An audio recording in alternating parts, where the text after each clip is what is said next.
నేను మా అన్న ప్రతిరోజు మాట్లాడుకుంటాం జగన్ అన్న రోజు. నేను మీకు చెప్తున్నా కదా, ఎందుకంటే 30 సంవత్సరాల పాటు అన్నధికారంలో ఉండాలనే ఆశ ఆకాంక్ష నాలో ఉండదు కాబట్టి నేనైతే అన్నతో ఫోన్ మాట్లాడడం జరుగుతుంది. ఈరోజు ప్రత్యక్షంగా లైవ్లో మీ ముందరనే నేను మా జగన్ అన్నతో ఫోన్ చేసి మాట్లాడబోతా ఉండా. మీరు వినండి. My heart. అన్న నమస్తేనా. లవ్లీ అంతర్జాతీయ ప్రధాన కార్యదర్శి, ఎలా ఉన్నావు? అన్న బాగుండదు, దేవుడిదైనా మీలాంటి వాళ్ళ ఆశీర్వాదంనా. అంతా దేవుడి ఆశీర్వాదం, కానీ నువ్విచ్చే ఆశీర్వాదం పార్టీకి చాలా గొప్పది. అదేనా, నేనైతే ఖచ్చితంగా నువ్వు 175కు 177 ఎందుకంటే మనం మళ్ళీ తమిళనాడులో కూడా 2 నియోజకవర్గాలు చూసుకున్నావునా. ఒకటి కాట్పాడి, రెండో తిరువల్లూరు. ఒకటే తెలియజేస్తా ఉన్నా ఈరోజు అన్న, ప్రతి ఒక్కరు కూడా నేను చెప్పినట్టు 175 అన్న టార్గెట్ లో ఉన్నారు, కానీ నువ్వు మాత్రము అంతర్జాతీయ ప్రధాన కార్యదర్శిగా ఉన్న నువ్వు మాత్రమే ఇంకో 2 ఆలోచించావు అంటే you are the targeted person. అదే నాకు ఖచ్చితంగా నిన్ను గెలిపించుకునేదానిక నేనైతే నిద్రైతే పోన్నా. నాకు అర్థమవుతుంది.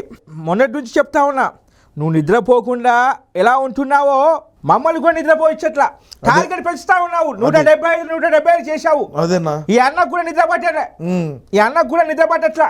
సరేనా, ఇప్పుడు పరిస్థితి ఏంటంటే షర్మిల వచ్చి మన పార్టీకి చాలా డ్యామేజ్ చేస్తుందన్నా. ఎట్ట చేయాలా? షర్మిలకి నేను చేసే డ్యామేజ్తో పోలితే ఆమె పెద్ద చేస్తుంది ఏంటి? కాదన్నా, ఇప్పుడు పరిస్థితి ఏది? ఇప్పుడు ఎట్టా మనకేమన్నా అవినాష్ అన్నకు డ్యామేజ్ జరుగుతుంది అంటావా ఏంది?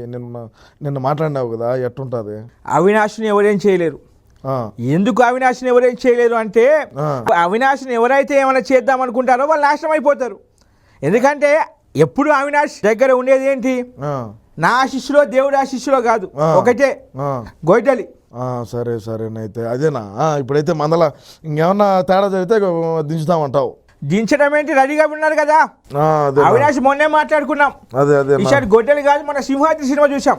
ఓకేనా. గొడ్డలి మించిన పవర్ఫుల్ వెపన్ కనిపించింది. సరేనా అయితే ఇప్పుడు నా పరిస్థితి ఏం చేస్తావునా? ఒకటి చెప్పనా సీమరాజా అన్నా, నాకు కొడుకులు లేరు, 2 బిడ్డలు.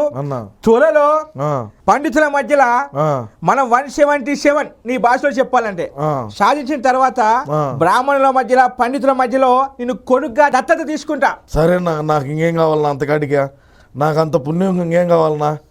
నాకు నీ మేలు ఎట్ట మర్చిపోయినా. నేను ఖచ్చితంగా 177కు 177 ఖచ్చితంగా గెలిచాము. మనం ఇబ్బందిలే 25 పార్లమెంటు గెలుచాము. సరే, ఇప్పుడు అటైతే నన్ను పోయి ఇంకా గ్రౌండ్లో కష్టపడమంటావు అంతే కదన్నా? కొంపదీసి గ్రౌండ్లో కష్టపడమంటావు. ఆడదామా అందరూ ఆడేవు. ఒక్కసారి రోజాతో ఆడినందుకు ఇంకా నేను ఆడినా ఎవడు పట్టించుకోవట్లా. సరే అట్టేం లేదులేనా. నన్ను నేను పోయి మనకి ఏమన్నా డ్యామేజ్ జరుగుతూ ఉంటే నేను ఆడ ముందుండి ఆ సమస్యను క్లియర్ చేసుకొని ముందుకు పోదాంలేనా? ఇప్పుడు నేను ఒకటే అడుగుతా ఉన్నా సీమరాజా అన్న, నువ్వు మరి రోజాని కలిసినావా ఈ మధ్యలో? లేదు నా, చాలా రోజులు అయిందినా. ఒకసారి కలువు. సరేనైతే. ఎందుకో నువ్వంటే బాగా నచ్చుతుంది ఆమెకి. సరేనా, ఫోన్ చేసి ఉండింది మొన్న, నేనే తీలే, బిజీగా ఉన్నాను. నువ్వు చెప్పినావు కదా, నా వర్క్లో ఉన్నా. నేను ఒకసారి పోయి నగరికి పోయి వచ్చేదినా. నగరికి పో. సరేనా, ఓకేనా, నమస్తే. నగరికి పోయేసి వచ్చాలేనా? మన దగ్గర ఉన్న వాళ్ళు మనల్ని ఫాలో అవ్వకపోతే ఎవరిని ఫాలో అవుతారు సీమరాజా? అదేనా. పాజిటివ్. ఓకేనా, అట్లేనా, నమస్తేనా. సరే ఉంటాను. సంచల వచ్చాడు ఎప్పుడు సంచులు అంటాడు ఈరోడు. సరే ఓకేనా. గత 3-4 రోజుల నుంచి మా పార్టీలోనే నా డీటెయిల్స్, నా ఊరి పేరు, నా ఫోన్ నెంబరు వివిధ ప్లాట్ఫామ్ల్లో ఎక్స్ని కానీ, ఇన్స్టాలో కానీ, అదేవిధంగా ఫేస్బుక్లో కానీ దాంట్లో ఏదో ఒక ఘనత సాధించినట్టు, ఒక చరిత్రను వీళ్ళేదో సాధించినట్టు వివిధ మాధ్యమాల్లో పోస్టులు చేస్తూ ఉన్నారు. ఎందుకు? పేరు, అసలు పేరు ఇది, ఊరు ఇది, మండలం ఇది, ఫోన్ నెంబర్ ఇది అని. కాదురా, నాకు తెలియక అడుగుతున్నా. నేను ఒక వైసీపీ అంతర్జాతీయ ప్రధాన కార్యదర్శిని. సో మన పార్టీలో నా డీటెయిల్స్ లేకుండా పక్క పార్టీలో ఉంటాయా? Point number 1.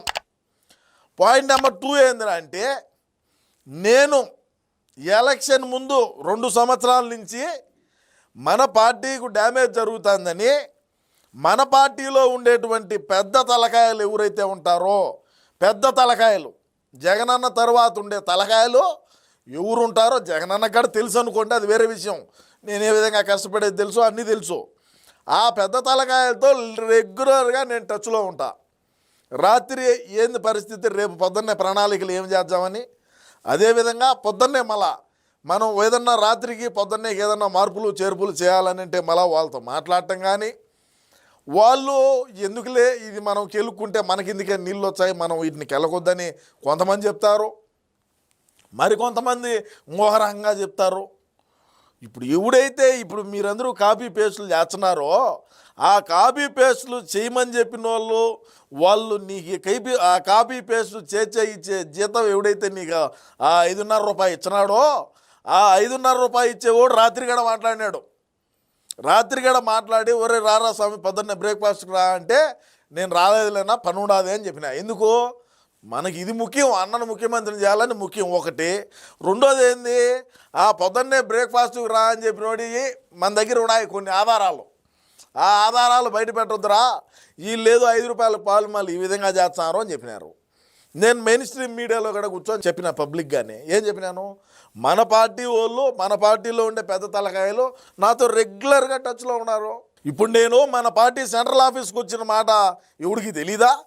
ఆ సెంట్రల్ ఆఫీస్లో ఎంతమంది నాతో ఫోటోలు దిగినారో తెలీదా? ఆ ఫోటోలు దిగిన దాంట్లో ఒక మంత్రి గారు కూడా, ఒక లేడీ మంత్రి కూడా అబ్బా నువ్వు భలే చేస్తావని నన్ను భుజమని చేసి తట్టింది. ఎవరు చూడలా? ఎవరూ చూడలేదని మీకు అందరికీ ఫోటోలు అవన్నీ బయట పెట్టమంటారా నన్ను? పోనీ ఆ మంత్రులు మాజీ మంత్రులు ఎవరైతే ఉన్నారో వాళ్ళు నన్ను అభినందించినట్టు ఏమన్నా నన్ను బయట పెట్టమంటారా? ఎందుకు ఊరికే ఏదో చరిత్ర సాధించినట్టు ఓ బెబ్బెబ్బేమని. ఇప్పుడు మీరేమో ఇట్ట గెలుపుతారా? ఈ విధంగా చేస్తారా?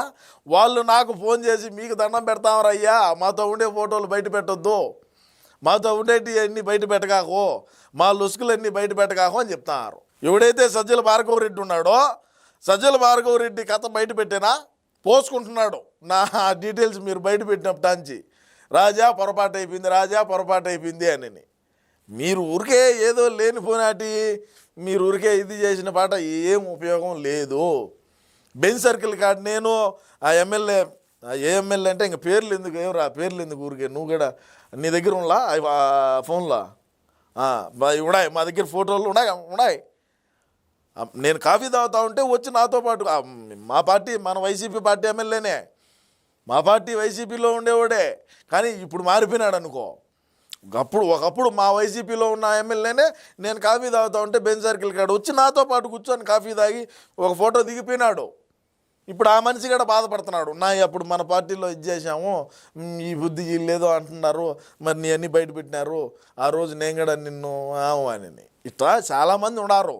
నాకు ఏం ఫరక్ పడదు, ఏం ఫరక్ పడదు. ఇది ఏమన్నా పెట్టుకున్నారు అనుకుంటారేమో, ఒక రోజు ఉంటుందని పెట్టుకున్నట్ట ఎండ్ల కదా, అందుకని.